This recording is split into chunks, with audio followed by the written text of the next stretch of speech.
Sometimes, the wrong door is the only way into the right moment. Victoria Sterling didn't make mistakes, not the kind that could be traced back to her, not the kind that slipped through polished systems and disciplined routines, but that night, on the 42nd floor of the Ashford Grand Hotel, she did, and it started with something small, almost invisible, the soft click of a keycard against the wrong door, a detail most people would brush off. Except Victoria wasn't most people. She noticed everything. Except this, the door opened too easily, and that alone should have told her something was off. But she stepped inside anyway, heels quiet against the carpet, the faint scent of detergent, and something warmer, like toasted bread, meeting her before her eyes could adjust to the dim amber light. And then she stopped, not dramatically, not loudly, just a pause, a fraction too long.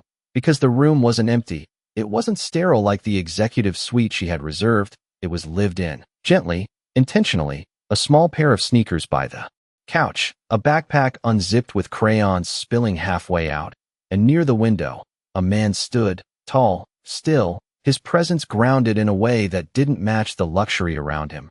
And beside him, a young boy sat cross-legged on the bed, looking up with quiet curiosity, the kind that hadn't learned to judge yet.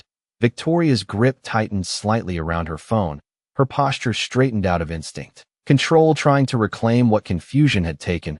"I think you're in the wrong room," she said, her voice calm but edged, not sharp enough to accuse, just enough to establish distance. The man didn't move immediately, didn't rush to explain or apologize. He simply looked at her, not with defiance, not with submission, just a steady acknowledgement, like he had already accepted whatever she might assume. "No, ma'am," he replied, his voice low, even. "This is ours tonight." The word ours lingered longer than it should have. Victoria blinked once, her eyes scanning again, more carefully this time. The luggage wasn't high-end, but it was clean, organized. The child's jacket folded neatly over a chair, nothing out of place. Except her. The realization didn't land all at once. It unfolded slowly, like a thought she didn't want to finish, and for a second, something unspoken flickered across her face. Not embarrassment. Not yet. Just resistance. "There must be some mistake," she said, quieter now. As if lowering her voice could restore order, the boy tilted his head, studying her like she was the unfamiliar one. "Dad," he whispered, not scared, just curious. "Is she lost?" The man, Marcus Hale, glanced down at him. Briefly, something soft passing through his expression before it settled again. "Maybe," he said, simple, without judgment. Then he looked back at Victoria, and in that look, there was no challenge, no invitation, just space, the kind of space people rarely offered her, especially not without knowing who she was. And that, more than anything, made her hesitate, her hand still resting on the door, her exit still within reach. But for the first time that night, she didn't move. Victoria did not step forward, but she did not leave either, and that alone shifted something in the room, subtle but undeniable, like the air adjusting to a new presence it had not prepared for. Her eyes moved again, slower this time, not scanning for flaws but searching for explanation. The boy's backpack, the neatly folded clothes, the absence of anything careless. This was not intrusion, this was intention. And that realization unsettled her more than any confrontation could have. "I was given this room," she said finally, her voice steadier now, but lacking the edge it had moments ago. Marcus nodded once, not dismissive, not defensive, just acknowledging the possibility without surrendering his ground. "Then the front desk made a mistake," he said. Simple, direct, leaving no room for escalation.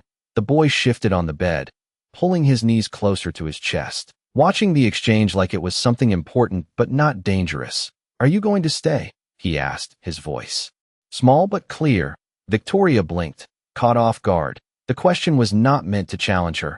It was genuine, uncomplicated, and that made it harder to answer. She opened her mouth, then paused, because for the first time in a long time, she did not know what the correct response was. Marcus glanced at his son again, a quiet signal passing between them. "Ethan," he said gently, "give her a second." The boy nodded, not offended, just patient, and returned his attention to the crayons scattered beside him, as if the world could wait. Victoria let out a breath she had not realized she was holding. her shoulders lowering slightly. Not enough to be noticeable to most, but enough for Marcus to see, because he had spent years noticing things that were not meant to be seen. "I can call downstairs," she said. Though the words sounded more like an option than a decision, Marcus tilted his head just a fraction, considering, then shook it lightly. "You can," he said, "but it is late, and they will probably take a while to fix it." He gestured subtly toward the clock on the nightstand, its red digits glowing past 10:30. The kind of hour when problems slowed down and people stopped caring as much as they should. Victoria followed his glance, then looked back at him, and something in that quiet exchange stripped away a layer she did not know she was carrying. This was not a boardroom. There was no urgency to dominate, no advantage to claim, just a situation that required a choice. And for once, power did not make that choice easier.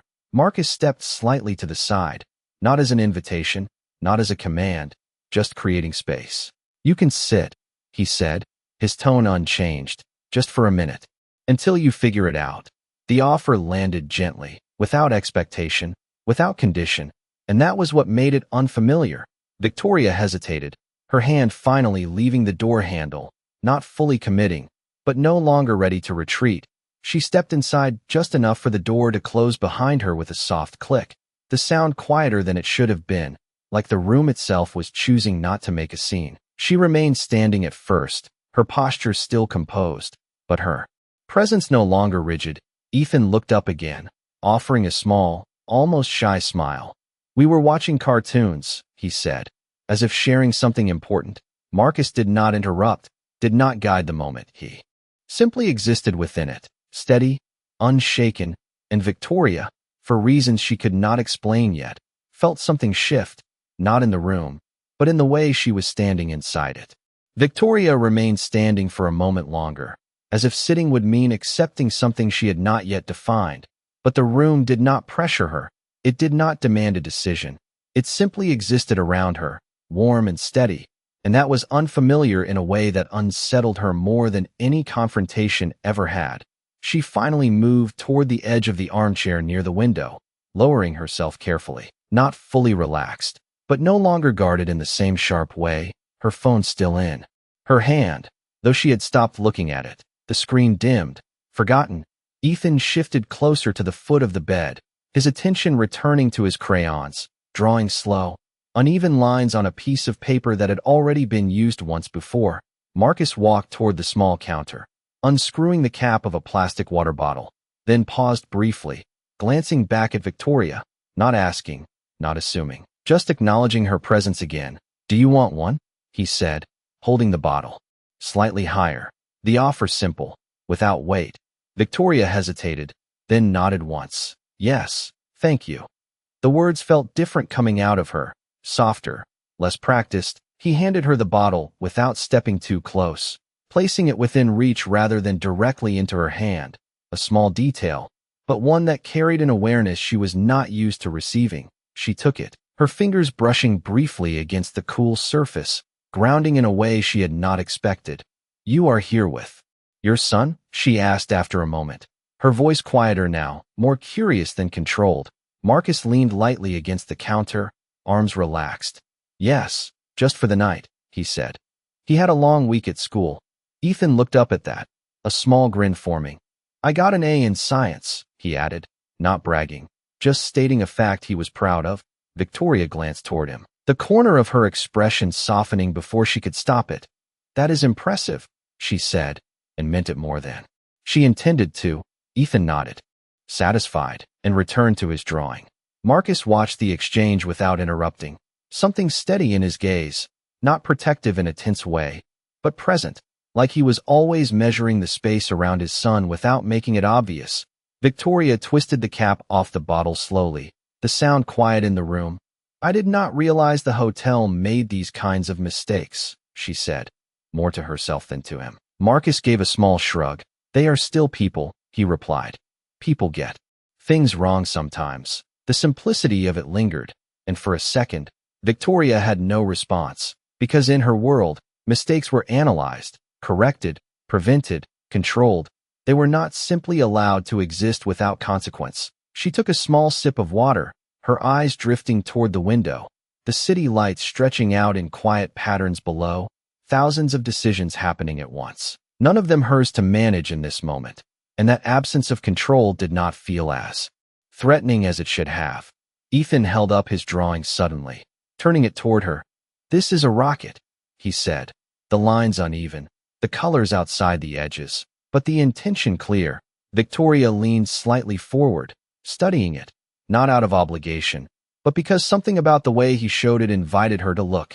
"It looks like it is ready to take off," she said, and Ethan smiled wider at that. Marcus glanced between them, then back toward the window, his expression unchanged. But something quieter had settled into the room, something that did not need to be named, and Victoria, sitting there with a water bottle in her hand and a child's drawing in front of her, realized that for the first time that day, no one was asking anything from her, not her title, not her decisions, not her authority, and strangely, she did not feel smaller without them. The room settled into a quiet rhythm that did not ask to be filled. The television flickered softly in the background with muted colors dancing across the wall, and somewhere down the hallway a distant door closed. Faint and unimportant, Victoria adjusted her posture in the chair, not out of discomfort, but because she was becoming aware of something unfamiliar, the absence of urgency. No one was waiting for her decision, no notification was pulling her attention, and the silence did not feel like pressure, it felt like space. She turned the water bottle slowly in her hands, watching the way the light caught the plastic, a detail she would normally never notice. "Do you travel often?" she asked after a moment, the question simple, but carrying more curiosity than formality. Marcus shook his head lightly. "Not really," he said, "just when it makes sense." His answers never stretched longer than they needed to, but they never closed anything off either. Ethan scooted closer to the edge of the bed again, holding his drawing up one more time, as if refining its importance. "We are here because of my school project," he said. "There is a science exhibit tomorrow, downtown." Victoria nodded slowly, her eyes still on the uneven lines of the rocket. "That explains the ambition," she said quietly, and Ethan smiled again. Satisfied, Marcus glanced at his son, then back toward Victoria. "He worked on it all week," he added, not to impress, just to give context. Victoria leaned back slightly in the chair, her shoulders easing in a way that would have been unthinkable an hour ago.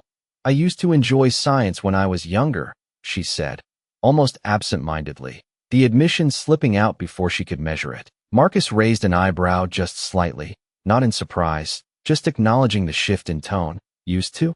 he asked, not pressing, just opening the space for her to continue if she chose to. Victoria paused, her gaze drifting back to the window again, the city still moving below, indifferent and constant. "It became something else," she said after a moment, "something tied to outcomes, expectations, performance." She stopped there, as if the rest of the thought did not belong in this room. Marcus nodded once, understanding without needing explanation. "That happens," he said simply. Ethan tilted his head, looking between them. "Science is still fun," he said, as if correcting something that had gone slightly off course. Victoria looked at him again, and this time the softness in her expression stayed a little longer. "Yes," she said. "It is." The words felt lighter than they should have. Marcus pushed himself gently off the counter, walking over to adjust the blanket at the edge of the bed, a small, automatic movement, making sure it did not drag on the floor, the kind of habit built from years of paying attention to small things. Victoria noticed it, not consciously at first, but enough to register, the care, the consistency, the absence of performance. Everything he did seemed to exist without needing to be seen, and that contrast lingered in her mind. "You do not seem surprised," she said suddenly, the thought forming into words before she filtered it. Marcus glanced at her. "About what?" he asked. Victoria gestured slightly around the room. "The situation, the mistake, the interruption." "About any of this," she said. Marcus considered that for a brief second, then gave a small, almost unnoticeable smile. "Things do not always go the way people plan," he said, "but that does not mean they go wrong." The sentence settled into the space between them, quiet but steady, and Victoria found herself holding on to it longer than she expected, because for the first time that night, the mistake did not feel like something that needed to be corrected immediately. It felt like something she had stepped into and had not yet fully understood. The quiet stretched a little longer after his words, not uncomfortable, not heavy, just present, like something settling into place without needing to be announced. Victoria looked down at the water bottle again, her fingers tracing the ridges along its side, grounding herself in something simple, something that did not require a decision. Ethan had returned to his drawing, now adding small windows to the rocket with careful attention, his tongue pressed slightly against his cheek in concentration. Marcus moved back toward the counter, not to distance himself, but to give the moment room to breathe. The television continued to flicker, casting soft reflections across the walls, and for a brief second, the room felt smaller in a way that was not confining, but contained, like everything inside it mattered more than anything. Outside, Victoria shifted slightly in her chair, leaning forward just enough to rest her elbows on her knees, a posture that would never appear in a boardroom. "What happens if you miss it?" she asked, her eyes still on Ethan's drawing. Ethan looked up quickly, as if the question had weight. "The exhibit?" he said. Victoria nodded, and he shrugged, but not carelessly. "Then I try again next year," he replied, as if that answer had always been enough. Victoria held that for a second. The simplicity of it, the absence of urgency, the permission to not succeed immediately. It was so different from the world she had built that it almost felt unfamiliar to understand. Marcus glanced at his son, then back at Victoria. "He has been practicing not getting everything perfect," he said, his tone calm, almost thoughtful. Victoria looked up at that, her expression narrowing slightly, not in disagreement, but in curiosity. "That sounds difficult," she said. Marcus gave a small nod. "It is," he replied, "but it helps." Ethan looked between them again, as if sensing the conversation had shifted into something he did not fully follow. But he did not interrupt. He simply continued coloring, filling in the body of the rocket with uneven strokes that did not stay inside the lines. Victoria watched that, and something in her chest tightened just slightly. Not discomfort, not pain, just recognition of something she had not allowed herself in a long time. Marcus reached over and picked up a small napkin from the counter, folding it once before setting it near Ethan without a word, a quiet offer in case the crayon smeared, a small act that carried no attention, no expectation of acknowledgement. Victoria noticed it again, the way his care existed in small, unspoken movements, not declarations, not performances, just consistency. And that consistency made her pause, because it did not demand anything in return. "You make it sound simple," she said after a moment, her voice softer. Now, less structured. Marcus looked at her, his expression unchanged but attentive. "It is not simple," he said. "It is just clear." The distinction lingered, and Victoria felt it settle somewhere deeper than she expected. Clear, not easy, not effortless, just understood. She leaned back slightly, her shoulders no longer held in the same precise alignment, her posture shifting into something more natural without her noticing it. Ethan held up his drawing again, this time with a small addition, a figure standing beside the rocket. "That is me," he said, then pointed to another smaller figure beside it. "And that is my dad." Victoria smiled faintly, the expression quiet but real. "You made sure he is there," she said. Ethan nodded, as if that part had never been in question. Marcus glanced at the drawing, then at his son, a brief softness passing through his eyes before it settled again. Victoria watched that exchange, and for the first time, the room did not feel like a place she had stepped into by mistake.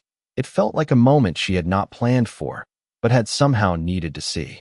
The clock on the nightstand shifted from 10:30 to 10:43 without anyone noticing, time moving forward in the quiet way it always did when no one was chasing it. Victoria rested her hands loosely around the water bottle now, no longer turning it, no longer needing something to hold on to. She looked at Ethan's drawing again, then at Marcus, as if trying to understand something that was not being explained. "Does he always see things this clearly?" she asked, her voice low, not challenging, just wondering. Marcus followed her gaze to the drawing, then back to her. "Kids usually do," he said, "until someone teaches them not to." The answer was simple, but it landed heavier than she expected. Victoria's eyes lingered on Ethan for a moment longer, watching the way he adjusted his paper, unbothered by the crooked lines, unbothered by whether it was perfect. and something in that ease pressed quietly against a part of her she had kept tightly controlled for years. She exhaled slowly, her posture softening again without her noticing. "I think I forgot how to do that," she said, almost to herself. Marcus did not respond immediately. He did not correct her or reassure her. He simply let the statement exist, giving it space instead of filling it, and that silence felt more honest than anything she was used to hearing. Ethan slid off the bed suddenly, walking over with the drawing still in his hands, stopping a few feet in front of Victoria. Not too close, just enough to share. "You can hold it if you want," he said, offering it forward with both hands. Victoria hesitated for a fraction of a second, then reached out and took the paper carefully, as if it carried more weight than it should have. The edges slightly bent, the colors uneven, but the intention clear. She looked at it longer this time, not analyzing, not evaluating, just seeing it. "It is a good rocket," she said softly, and Ethan nodded once, satisfied. Before stepping back, Marcus watched the exchange quietly, his presence steady as ever, but there was something in his eyes now, not pride exactly, something quieter, something rooted. Victoria lowered the drawing slightly, still holding it, and looked up at Marcus. "You did not correct him," she said, not accusing, just observing. Marcus shook his head lightly. "It is his," he replied. "He gets to decide what it looks like." Victoria held that thought for a moment, her fingers tightening slightly around the edges of the paper, not enough to crease it, just enough to feel it. Ownership without pressure, expression without consequence. The concept felt unfamiliar in her world, where everything was measured, refined, adjusted until it met expectation. She handed the drawing back to Ethan carefully, making sure not to fold it, and he took it with the same quiet confidence he had offered it with, placing it back on the bed without hesitation. The room fell into silence again, but this time it was different.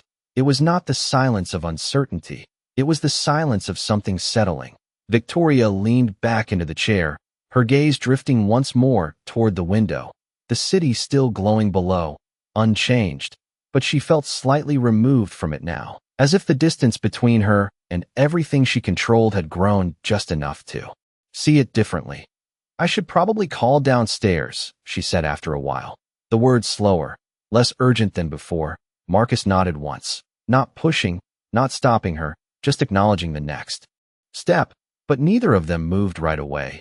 And in that pause, something quiet and unspoken held them there just a little longer, as if neither of them was in a hurry to break what had formed in the space between them. Victoria did not reach for her phone right away. Even though the thought of calling downstairs still lingered somewhere in her mind, it no longer felt urgent, it felt optional, and that distinction alone held her in place a little longer.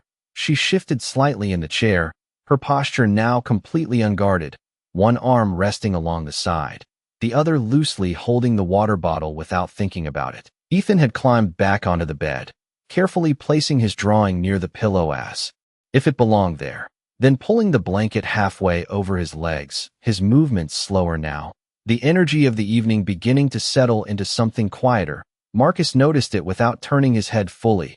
A small glance was enough. "You getting tired?" he asked, his voice low, steady. Ethan nodded once, rubbing his eyes briefly with the back of his hand.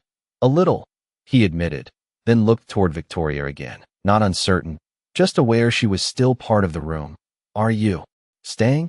he asked, the same question from earlier, but softer now, less curious, more familiar. Victoria paused, the question landing differently this time, not as a challenge, not as confusion, but as inclusion.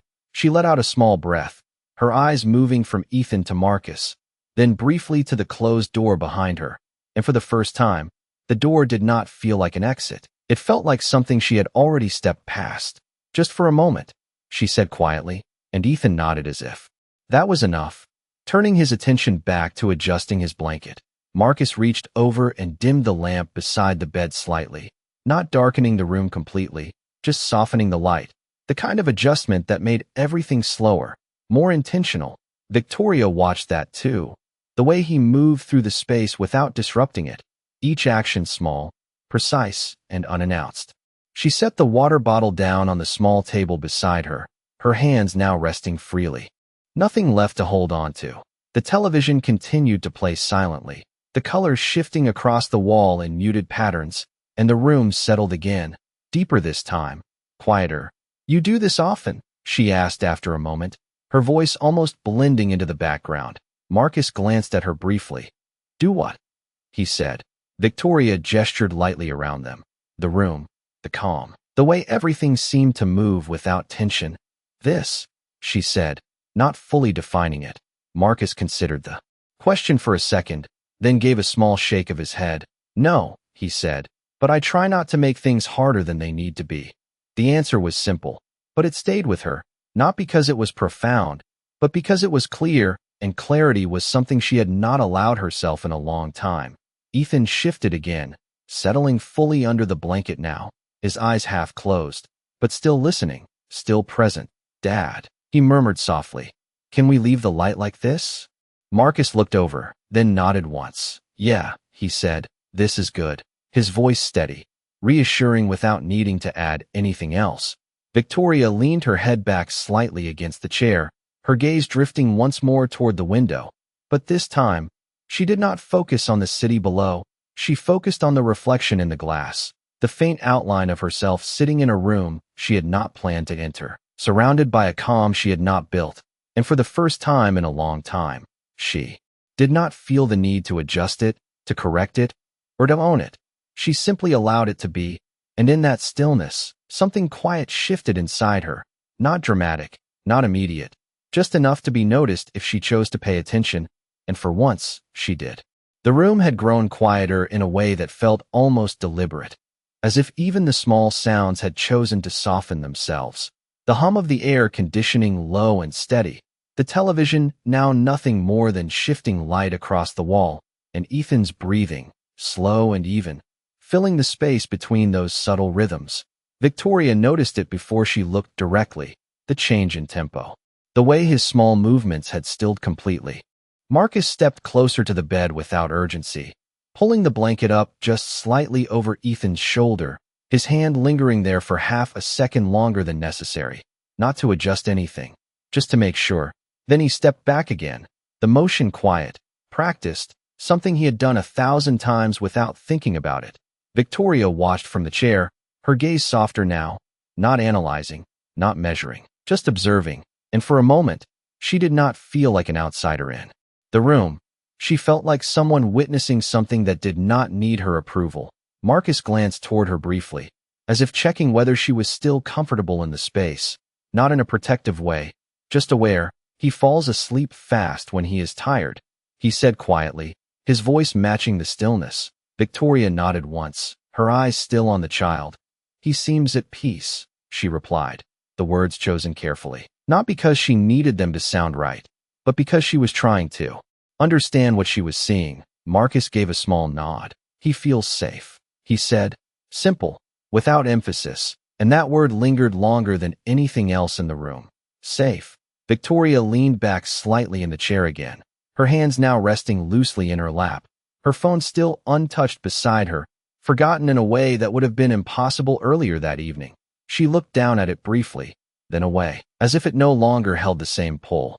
"That is not something I hear often," she said after a moment, her voice quieter than before. Marcus did not ask her to explain. He did not fill the silence that followed. He simply stood there, letting her decide what to say next. And after a few seconds, she did.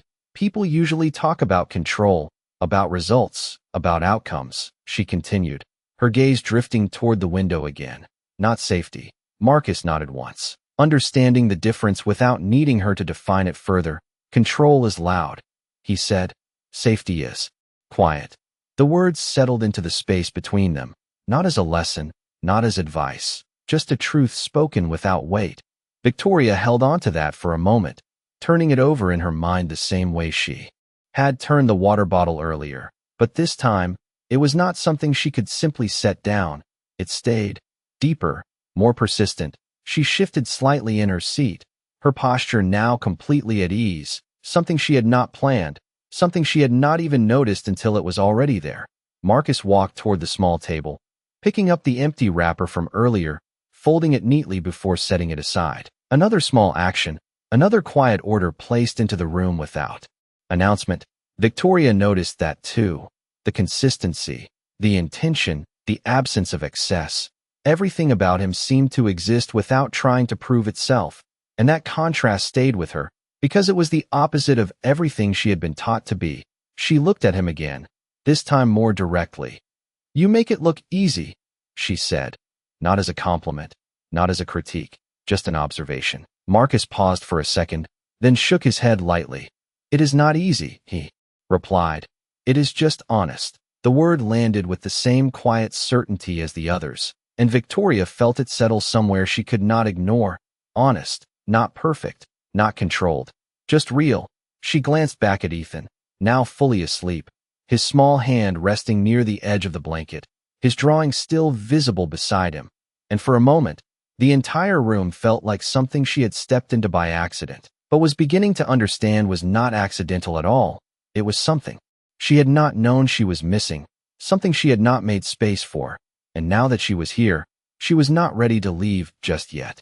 Victoria finally reached for her phone, but the movement was slower now, almost reluctant, as if picking it up meant re-entering a world she had quietly stepped away from. The screen lit up instantly, notifications stacking across it in neat, urgent lines, missed calls, messages marked important, reminders she would normally respond to without hesitation. But this time, she did not open any of them. She simply looked at the screen for a second, then pressed the side button and let it go dark. Again, placing it face down on the table, the decision small, but deliberate. Marcus noticed without reacting, his attention shifting back toward Ethan for a brief moment, making sure the blanket stayed in place, then returning to stillness. Victoria stood up slowly from the chair, not abruptly, not like someone rushing to leave, but like someone adjusting to a different pace. She glanced once more at the room, at the soft light, at the child sleeping peacefully, at the man who had not asked her a single question about who she was, and that absence felt louder than any recognition ever had. "I should let you rest," she said quietly, her voice steady but softer than when she had first entered.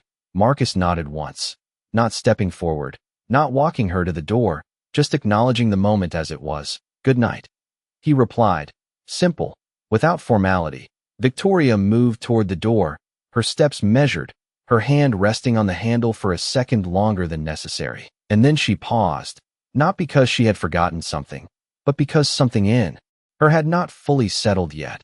She turned slightly, looking back at Marcus. "Thank you," she said, the words unexpected even to her. Marcus held her gaze for a brief moment, then gave a small nod, accepting it without adding anything to it, because it did not need to be expanded. It was complete as it was.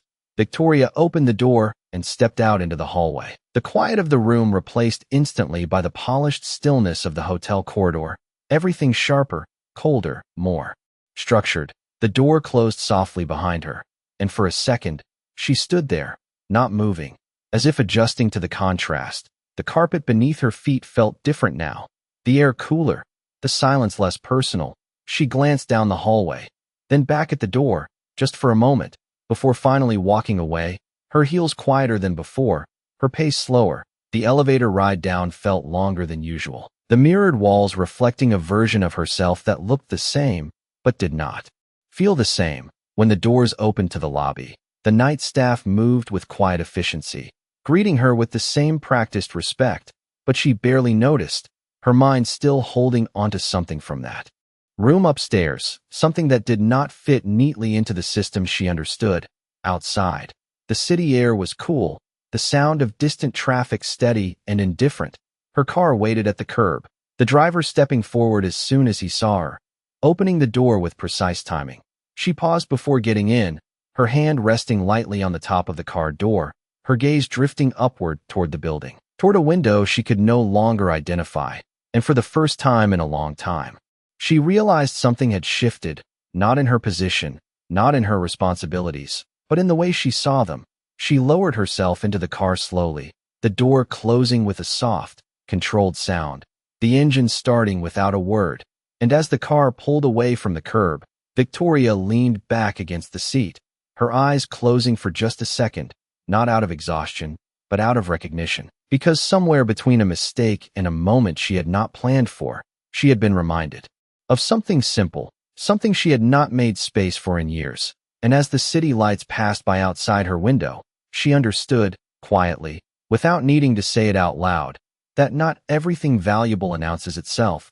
Some things just wait, patiently, for you to slow down enough to see them.